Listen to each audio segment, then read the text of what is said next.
I have a client who's 70-something years old and is getting divorced. That is something that we're explaining. You have to undo this now because you don't know what could happen. You've been married 30, 40 years.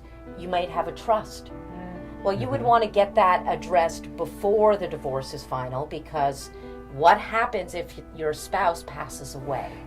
There are rights of survivorship. When your spouse passes away, the action goes away.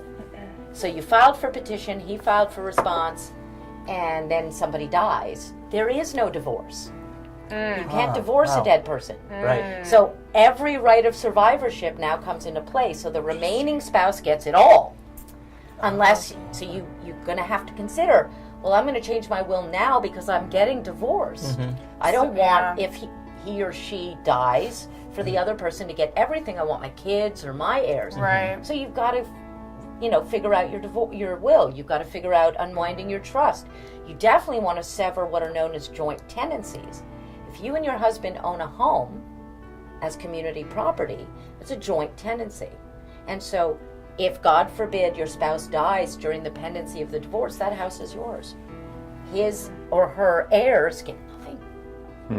So bottom line, when you know in your head that you're getting divorced, go change your wills and trust. Yeah, I mean, start the process. Start the divorce process. Make that line in the sand of being separate, and then start unwinding the things depending how old you are. I mean, I have a client who's 70-something years old and is getting divorced. That is something that we're explaining. You have to undo this now because you don't know what could happen. Obviously.